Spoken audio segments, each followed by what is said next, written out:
जिसके ज़रिए हमने जनसंपर्क कार्यालय का उद्घाटन भी किया और तमाम जो हमारी माताएं बहनें या इस क्षेत्र के जो भी चाचा दादा युवा दोस्त सभी लोग इकट्ठे हुए थे, जो हम अपनी मिशन और हम अपनी सोच को लोगों तक रखने का काम किए हैं मानव सेवा संस्थान के सौजन्य से। किस तरीके से आप सेवा करते हैं? हर घर से सहयोग की अपेक्षा करते हैं, हर घर से सहयोग लेने का काम करते हैं और जो परिवार हमसे जुड़ता है, जो सहयोग करता है, उसी सहयोग के बल पे हम लोगों की सेवा करने का काम करते हैं। सर, आपको ऐसा सेवा करने में कैसा महसूस होता है? बहुत अच्छा महसूस होता है जी। जैसे अभी आपने बीच में कहा था जो गरीब परिवार है जिसके यहाँ लड़कियाँ की शादी लोग नहीं करा पाते हैं, दर भटकते हैं या दवा के लिए या पढ़ाई के लिए, इसके विषय में कुछ संक्षिप्त व्यवस्था उनके व्यवस्था के अनुसार सिर्फ इतना ही करना है कि हम जिसको अपने परिवार से जोड़ते हैं, मानव सेवा संस्थान परिवार से जोड़ते हैं, हम उस परिवार को सीधा सिर्फ यही सिखाते हैं कि जो भी आपका खर्च होता है, फालतू खर्च होते हैं, लोग गुटखा खा के खर्च कर देते हैं, लोग सुर्ती पान बीड़ी सिगरेट पी के खर्च कर देते हैं, नशे की आदी होकर के शराब के लत में पड़ करके लोग खर्च कर देते हैं। उस पैसे को अगर हम बचत करेंगे और 3-3 रुपये का सहयोग यदि वो मानव शिक्षा सेवा संस्थान को देने का काम करेंगे तो निश्चित रूप से हम लोगों की सेवा भी कर सकेंगे और लोगों की मदद भी कर सकेंगे। सर, आपको प्रेरणा ये कहाँ से आई है? ये प्रेरणा सही मायने में कहिए तो मैंने अपने बगल के ही लोगों से सीखा है। ख़ास तौर से मैं अपने विधायक, जो हमारे क्षेत्रीय विधायक श्री राजेश त्रिपाठी जी हैं, जो उन्होंने 1-1 रुपया लेकर के मुक्ति पथ जैसा स्वर्ग चिल्लू पार क्षेत्र में देने का काम किया था। तो जो इंसान 1-1 रुपया लेकर के मुक्ति पथ जैसा स्वर्ग दे सकता है, तो हम भी 3 रुपये लेकर के लोगों की सेवा कर सकते हैं। ये प्रेरणा हमको उन्हीं से मिली है और वही हमारे मार्गदर्शक भी हैं। उन्हीं के बताए रास्ते पे हम चलने का काम करते हैं और सेवा करने का काम करते हैं। संस्था कहाँ पे है? ये संस्था गोरखपुर ज़िले के बड़हलगंज क्षेत्र में, आपका निकट मुक्ति पथ के थोड़ा सा आगे आप जाएंगे तो होम्योपैथिक डिग्री कॉलेज है, जिसको खड़ेसरी ग्राम सभा बोला जाता है। उसी खड़ेसरी ग्राम सभा के हम निवासी भी हैं और हमारी सारी व्यवस्थाएं वहीं से संचालित होती हैं और हमने वहाँ पे तमाम ऐसे देवी देवताएं हैं जिनका हमने मंदिर भी बनवाया है। उससे भी लोग आशीर्वाद लेते हैं ऊपर वाले का और एक दूसरे का सहयोग करते रहते हैं। संस्था किस समय निर्माण हुआ था? संस्था का निर्माण 2008 में हुआ था और उस समय एक ठेला लगा करके मैं अपनी ज़िंदगी व्यतीत करता था बड़हलगंज के बाईपास चौराहे पे। और हम सभी ठेला वाले जितने भी लोग थे, उस समय हम लोग अपने अपने पास से कोई मर जाता था, किसी को वहाँ शादी होता था, तो हम लोग 10-10 रुपया 20-20 रुपया सभी ठेला वाले मिल के इकट्ठा करते थे। लोगों के घरों पे लकड़ियाँ या आटा या शादियों में सहयोग देने का हम काम करते थे।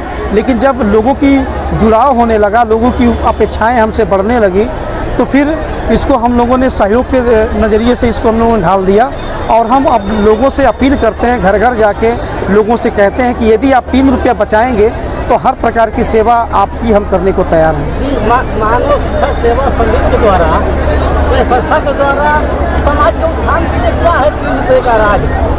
3 रुपये का राज मैंने बताया तो राज वही है कि यदि हम 3 रुपया बचाएंगे, इसे होता क्या है कि आदमी एक गुटखा भी खा ले तो 12 रुपया खर्च हो जाता है, एक सिगरेट पी ले, सुर्ती खा ले, पान खा ले तो 10-12 रुपया खर्च होता है। आज के समय में लगभग मुझे लगता है कि हर घर नशे की आदी हो चुका है और कहीं ना कहीं हमारे युवा पीढ़ी उस नशे में बुरी तरीके से लपेटे में पड़ रहे हैं, जो फालतू खर्च करते हैं। हम तो सिर्फ उनको सिखाते हैं कि यदि आप सोचिए कि अगर 3 रुपये बचाने से हम इतनी सारी व्यवस्थाओं के साथ आपकी मदद कर सकते हैं, तो जो हमारे युवा साथी हैं, जो समाज में चलते हैं, रहते हैं, कमाते हैं, खाते हैं और गलत नशे का शिकार होकर के अपने परिवार की ज़िंदगी को बर्बाद करते हैं, अपनी ज़िंदगी को बर्बाद करते हैं। यूँ कहिए कि जो उनकी पूरी ज़िंदगी है वो भी अपनी पूरी ज़िंदगी नहीं जी पाते हैं।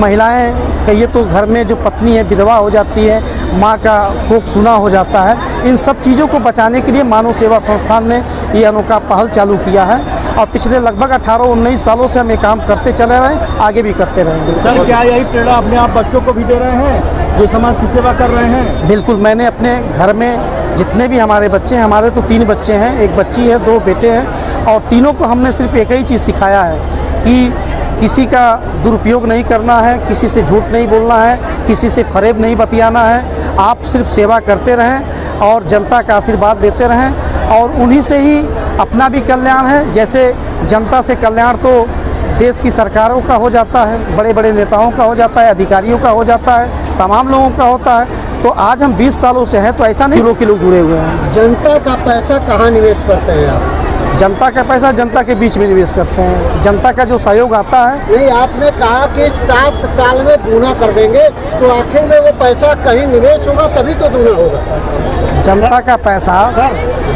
आज बड़े सौभाग्य की बात है कि मऊ जिला में नौगांव गांव में चौराहे पे आपके बचपन के दोस्त और क्रिकेट के खिलाड़ी कमरान खान जी आपके कार्यालय का उद्घाटन किए हैं। इस संबंध में आप कमरान खान जी को और अपने टीम को क्या कहना चाहते हैं? कमरान खान भाई को और इनकी पूरी टीम को मैं बहुत बहुत मुबारकबाद और धन्यवाद दोनों देना चाहूँगा। दिल से धन्यवाद देना चाहूँगा कि जो बचपन की मित्रता थी वो कहीं ना कहीं आज एक बहुत बड़े स्तर का रूप ले रही है, लोगों की समाज सेवा करने का रूप ले रही है। हमारे साथी पत्रकार ने कहा कि हम इस पैसे को इन्वेस्ट कहाँ से करते हैं, तो मैंने कहा अपने संबोधन में मैंने आप ये बात कही, शायद आप हमारे पत्रकार साथी इस चीज़ को समझ नहीं पाए हैं, सुन नहीं पाए हैं। मैंने कहा कि जो टेंट ये लगा हुआ है, इस टेंट का किराया हमारे कामरान भाई ने 40-45 हज़ार रुपये की बुकिंग किया है और ये पैसा इनको तुरंत देना पड़ेगा।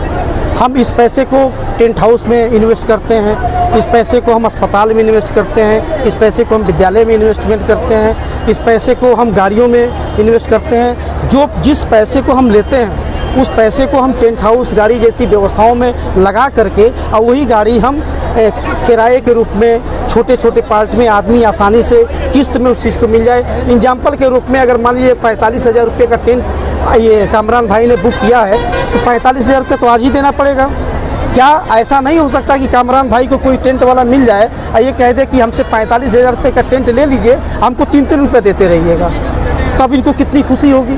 तमाम ऐसे हमारे क्षेत्र में भाई बहन गरीब परिवार ऐसे हैं जो पैसे के अभाव में अपने बेटे और बेटियों की शादी नहीं कर पाते हैं, अपने घर में बारात जाती है गाड़ियों की बुकिंग नहीं कर पाते हैं। सपना होता है कि मैं भी एक लग्जरी गाड़ी में घूमूं, लेकिन हम इसलिए नहीं घूम पाते हैं कि हम छोटे दुकानदार हैं, ठेला लगाने वाले हैं, गरीब आदमी हैं, किसान हैं, मजदूर हैं और हम 50 लाख की गाड़ी से अपनी बारात को नहीं लेके जा सकते। हमारी इच्छा तो होती है, किसकी इच्छा नहीं होती कि वो हवाई जहाज़ से ना घूमे, किसकी इच्छा नहीं होती कि वो हेलीकॉप्टर से ना घूमे, किसकी इच्छा नहीं होती कि वो डिफेंडर जैसी कार जो 2.5 करोड़ की आती है उसमें ना घूमे।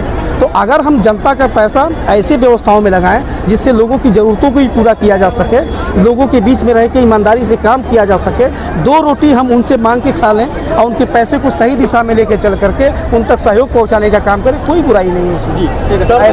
आप क्या कहेंगे अपने दोस्तों? पहले तो मैं शुक्रिया अदा करूँगा आलोक भाई का कि इतना बड़ा अपॉर्चुनिटी यहाँ हमारे क्षेत्र और मऊ जिले के लिए लाए।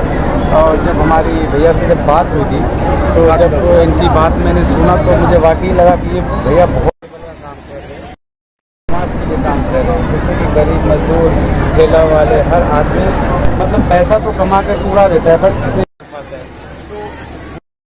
भैया का मैंने प्लान सुना तो मुझे लगा कि हम भी भैया के साथ जुड़ करके और अपने क्षेत्र में एक नया अभियान सकते हैं।